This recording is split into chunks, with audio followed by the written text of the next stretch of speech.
24, le monde continue de réagir au séisme politique en France. Nous irons dans une heure faire le tour de quelques capitales européennes.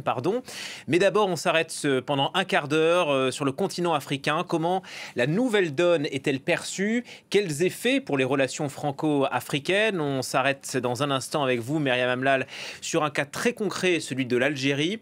Mais d'abord, bonjour Stéphane Ballon, vous nous avez rejoint également sur ce plateau. Comment, globalement, quelle tonalité retrouve-t-on dans les médias africains?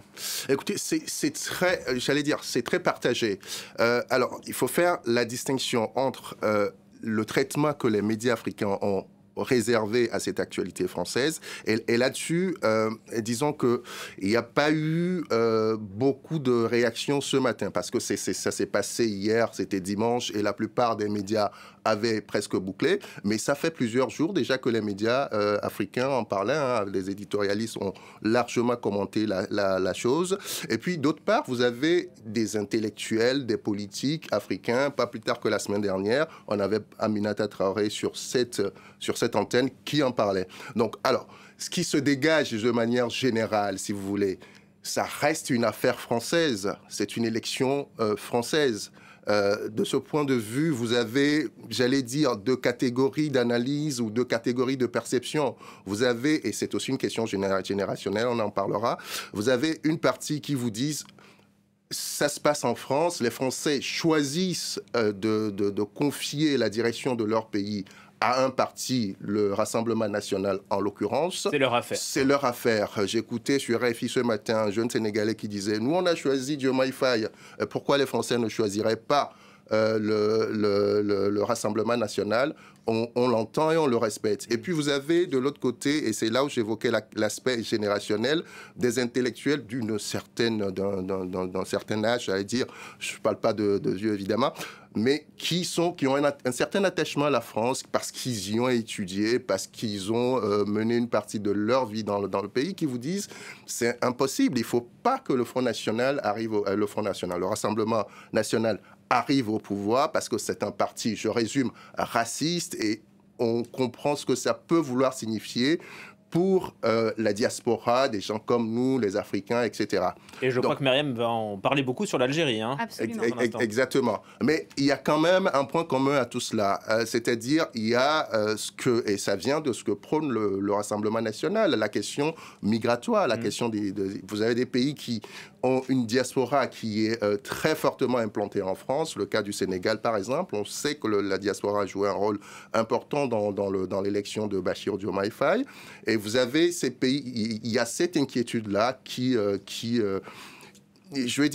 demeure, quelle que soit la position qu'on a. Et puis, les gens ne sont pas naïfs. Je veux dire que ce soit le Rassemblement national ou Emmanuel Macron qui est, disons-le très clairement, en perte de vitesse sur le continent, les gens ne se font pas d'illusions que Rassemblement national ou autre parti, ce sont les intérêts de la France qui seront défendus dans les relations qu'on aura menées avec les pays africains. Un mot de l'image des Le Pen.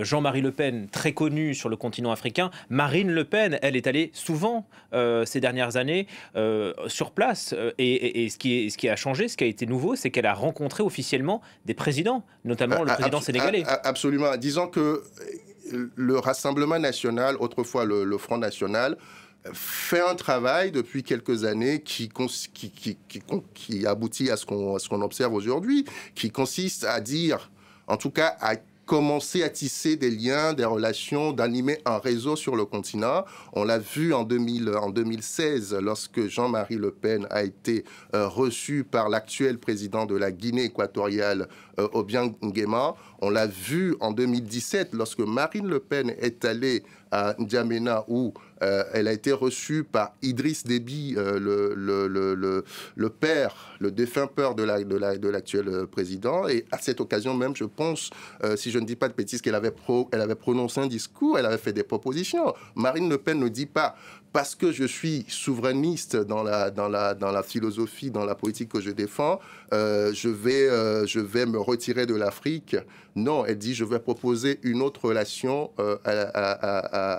aux Africains. Elle a été reçue plus récemment en 2022 ou en 2023, je ne suis plus très sûr de la date, en tout cas récemment, par Macky Sall au Sénégal. Et souvenez-vous, ça avait provoqué un débat très, très animé au Sénégal. Et le nouveau pouvoir sénégalais avait lui reçu Jean-Luc Mélenchon.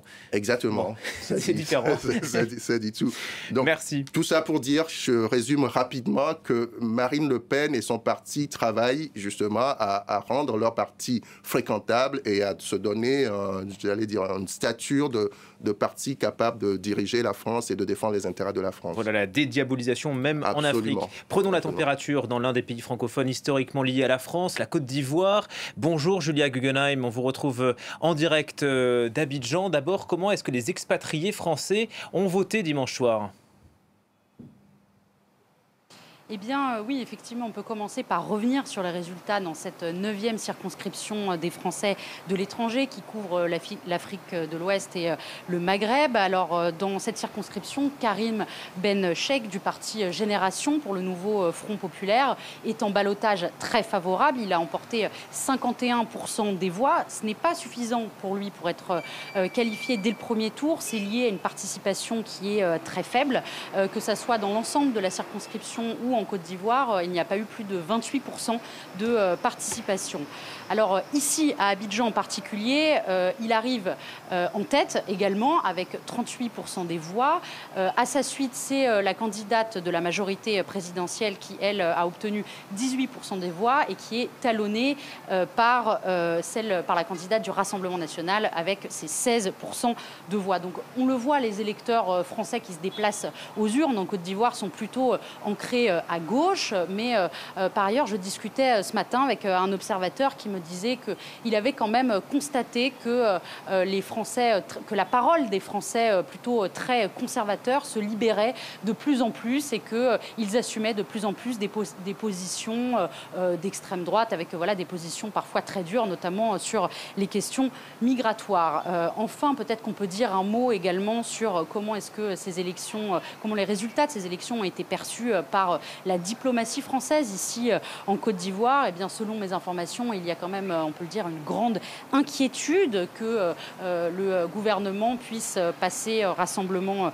national et sur l'impact que ça pourrait avoir sur la politique étrangère menée par la France, notamment sur les questions de budget, parce que la compétence du budget, c'est une compétence du gouvernement, et puis sur la question politique, les diplomates ont peur que ça soit un petit peu une France qui parle à deux voix, avec une mise en conflit et en concurrence de ce que la France porte en termes de diplomatie africaine. Et les Ivoiriens, Julia, ils se sont intéressés à l'élection et comment est-ce qu'ils ont réagi à ces résultats ? Bien, on peut dire que, je ne sais pas, on a l'impression que ces élections, au niveau des Ivoiriens, je ne sais pas si on peut dire qu'elles ont passionné véritablement. Je regardais ce matin les réseaux sociaux, c'est pas une thématique qui est extrêmement discutée. Pareil, Stéphane Ballong en parlait tout à l'heure, au niveau des unes des journaux, aucun des journaux n'ont fait leur une sur les résultats de ces élections. Par contre, il faut le dire, la classe politique, elle, a suivi de près ces élections et leurs résultats. Alors, il y a des interrogations, d'abord peut-être sur le plan technique, qu'est-ce que ça veut dire, une cohabitation, comment est-ce que ça fonctionnerait si l'Assemblée n'avait qu'une majorité relative. Et puis, pour certains, il y a aussi des inquiétudes, une préoccupation quant à comment est-ce que pourrait se poursuivre la relation bilatérale entre la France et la Côte d'Ivoire, qui aujourd'hui est particulièrement nourrie, mais aussi une inquiétude quant aux ressortissants ivoiriens ou aux binationaux qui vivent actuellement en France et qui pourraient, si le Rassemblement national arrivait au pouvoir, être confronté à plus de difficultés, voire à une forme de racisme. Une figure du camp présidentiel avec laquelle j'ai pu parler ce matin m'a dit que ce vote vient remettre en cause les fondamentaux qui ont prévalu dans l'excellence des relations entre la Côte d'Ivoire et la France et qu'on pouvait y voir une forme de renonciation de ce que la France a toujours été.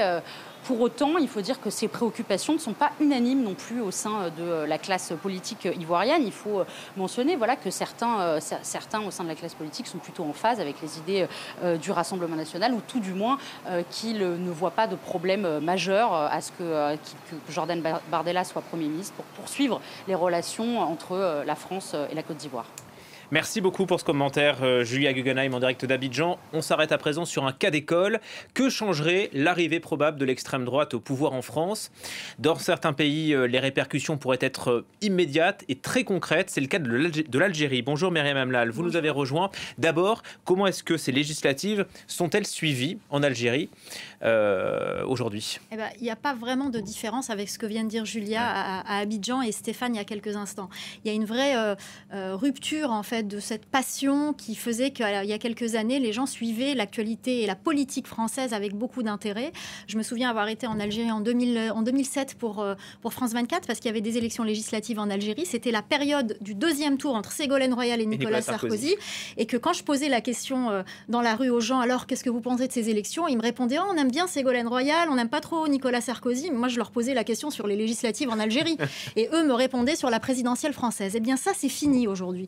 Pourquoi? Parce qu'il y a une nouvelle génération. Une génération qui n'a pas vécu la guerre, qui n'a pas cet attachement ou ce poids historique, qui s'est détaché de tout cela, parce qu'il y a beaucoup moins de visas aussi pour venir en France. Donc, les jeunes se sont tournés vers d'autres pays. On se soigne en Turquie aujourd'hui. On part en vacances en Turquie. On a changé de paradigme. On ne regarde plus forcément vers la France. Mais peut-être parce que la politique française est moins passionnante aussi. Peut-être aussi, mais il y a vraiment un désintérêt, et j'en parlais aussi avec notre correspondante Sarah Sacco il y a quelques années lors du deuxième tour de l'élection présidentielle en France. Elle me disait, mais les jeunes s'en tamponnent le coquillard, pour reprendre une expression familière, de ce qui se passe de la politique française. C'est une nouvelle génération qui s'intéresse à autre chose. En revanche, cette question du Rassemblement national suscite quand même un peu d'intérêt en Algérie. Et oui, il y a des craintes. Absolument. Probablement aussi lié au visa, vous en parliez. Est-ce que l'arrivée de l'extrême droite en France pourrait avoir des répercussions sur le quotidien des Algériens, ceux qui veulent voyager? Alors, ça intéresse beaucoup parce qu'il y a cette question des visas, il y a cette question des OQTF. On sait très bien que si l'Algérie refuse...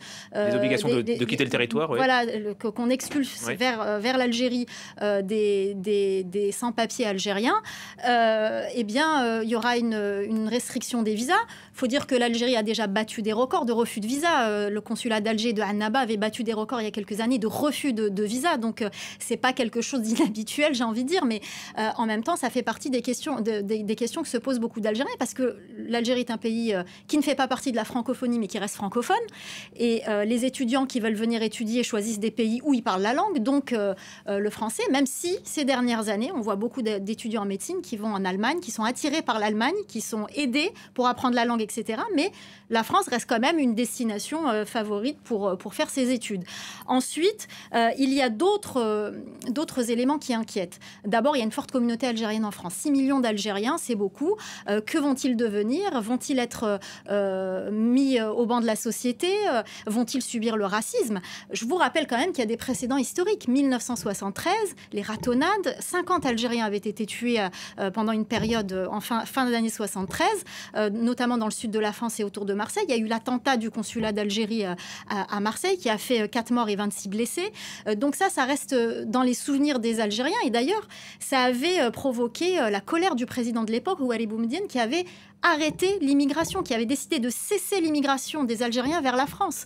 Ça avait tendu les relations et il aura fallu l'arrivée au pouvoir de Valéry Giscard d'Estaing pour qu'il y ait de nouveau un réchauffement, et c'était en pleine crise pétrolière. Donc voilà. Merci beaucoup Myriam Amlal pour ces commentaires. On vous retrouve tout à l'heure, bien sûr, à 21h45. Vous nous donnerez le résultat officiel en Mauritanie, puisque le président El Ghazouani a été réélu président, 56,12% des voix. Merci.